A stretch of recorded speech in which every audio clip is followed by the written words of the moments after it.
Yo, what's going on YouTube? How you doing? Coming at you with another deck profile. This time I'm doing a revamped Yamato deck profile. This one is going to be more of a Wano Fortress build. I think that's just what I'm gonna call it, Wano Fortress. But I'm gonna show you the deck and then we'll get into a little bit how it works. So first and foremost, for Land of Wano, you are running 4 of the 1-drop Momo Searcher. Obviously, so this is so you can get to your Land of Wano cards. Momo will search all those out. You're gonna run 4 of the Kukuzi. Horrible with the pronunciation of these guys' names, yeah, forgive me.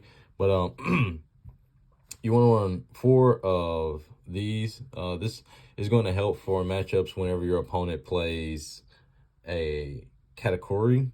This will help for whenever you're trying to get kid into your hand, or you just play the kid and they kid it, or they put the kid into life. This helps you get it right back to hand so you can play it again on the following turn, so you just don't miss any tempo in that regard. So you want to make sure that you're playing 4 of this so you can also use it for other combinations too.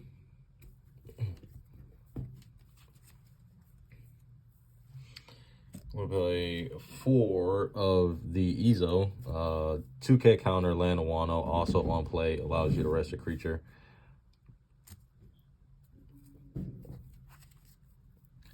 We'll play 4 of the Kikunojo.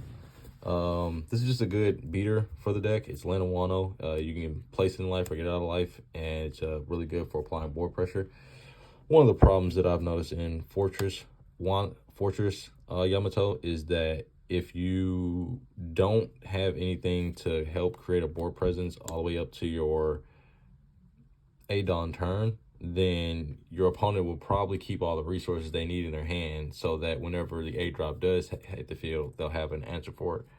So I like playing those because it essentially creates something their opponent has to answer before A-drop, so that if they do answer it, you're free to go into A-drop. Play 3 of the Momo blocker. I might take this up to 4, and also might take the Kukunojo up to 4 as well, but you play 3 of these.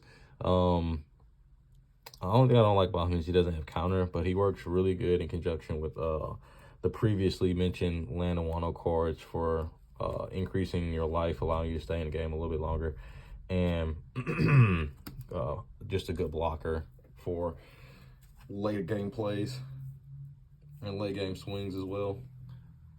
Playing 4 of the Julia Bonnie as it is your Supernova Searcher. You don't have a high Supernova count here, but that's fine. You have one goal only. You're only trying to find Kid so that you can go into the late game with Kid. Play 4 Scratchman and Apu. You just play 4 of these because, again, it's just a 2K. If you searching with your Supernovas, it's nice to just hit this out. If you don't find the if you don't find the kid, then just finding this is equally as nice, as it allows you to pat your hand and get a little bit more defensive. Playing 3 of the kid blocker. Again, just a blocker. If you don't find the kid you're looking for, then you can get at least a 1K back to hand, so you're not completely losing out, or at least a 2K back to hand. Again, to pat your hand. Also, you very rarely use his effect, but if you can get his effect off, then that's pretty nice, because 9 times out of 10, your opponent's going to try and pop that before you can get him off. But if he does get off, he gets off. Playing 3 kid. I jump between playing 3 and 4 of this card because 4 sometimes seems too clunky and 3 sometimes seems not enough.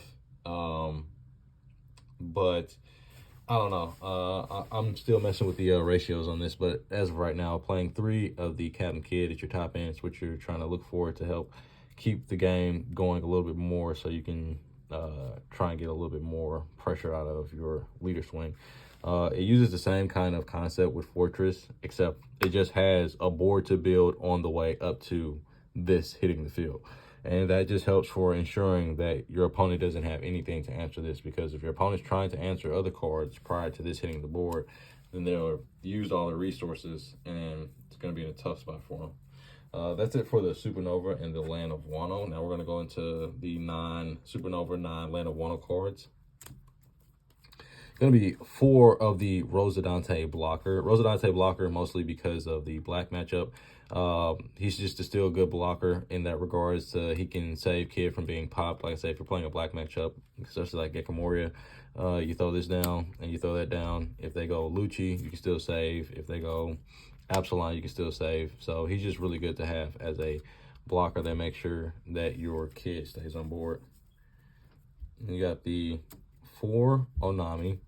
You play this because it's a really pivotal card in the deck, not just for its trigger, but it's causes your opponent to have to either sacrifice a lot of their cards out of their hand or banish 2 life. And 9 times out of 10, if you're playing this in the right time, right curve, then you're going to get the cards out of hand.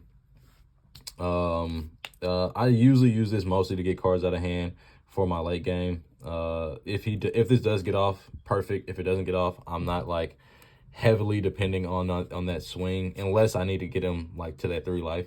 But generally speaking, I'm just using this to honestly just remove cards from the hand, mostly 2Ks, so that my opponent won't have them from the end game. Which leads into the next card that works really good with the Onami is the 4 Cracker. Cracker and Yamato is a match made in heaven. Cracker, Yamato, and Onami is cracked.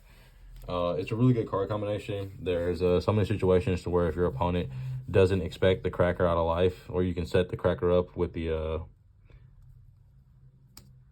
that right there, the 2-drop. You can set the Cracker up with the 2-drop and then play it, and then go into an Onami. And it's just a really, very, very powerful move in this deck. It's just it's so powerful that I think it's a staple in this particular deck. Like, I think you need to be running 4 Cracker, 4 Nami as the staple in Yamato because of that simple card combination that you can create for just taking the life, getting this on board, and then summoning this, and then essentially forcing the counters out of your opponent's hand and forcing them to take 2 life.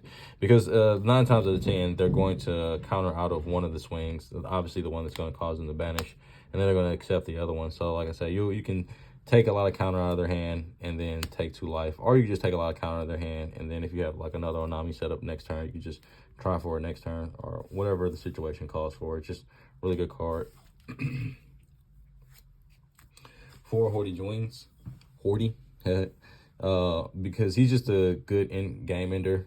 Usually whenever you throw him down, it's to rest all of your opponent's blockers, rest your opponent's down, rest whatever you need to rest so that you can go ahead and just go in for game. It's very hard for your opponent to stop an 8K swing followed up with a 10K swing to their life. And if you've been pressuring them on the way up to this board and you have the kid in play before then you have a lot of pressure on board. So 9 times out of 10, if you get the kid into play and it's followed by the Hoity, you're probably going to win that game. Just everything just has to fall in favor. You just kind of sort of have to see these cards, but you know, you'll be able to see them. The last card that I play, and this is interchangeable, is the 200 million votes. I don't play Reject in her because I know it's going to be banned soon. I just wanted to see how the deck worked without it. I can play the Reject in her, but I want to become dependent on it simply because I know that we're not going to have it for too long. But I know that we still have this. Like I said, you can trade these out for 2 Pump Gibson if you want to increase your Supernova Searchers. But again, you play these just to help push in-game. So instead of swinging 8 with lead, you can swing 9 for the same amount of dime, which is just a little bit more secure in case you just feel like your opponent hasn't used enough 2Ks, or they just might have the 2Ks in hand. That just really helps you go that extra distance. And then, like I say, with a 10K swing to follow after that, if your opponent doesn't have it, then you're cool, clean, and in the clear. And like I said, if you've already had like a board set up before this, then like I said, there's not really too much your opponent can do. But yeah, that's the deck profile, and gonna attach a game to this.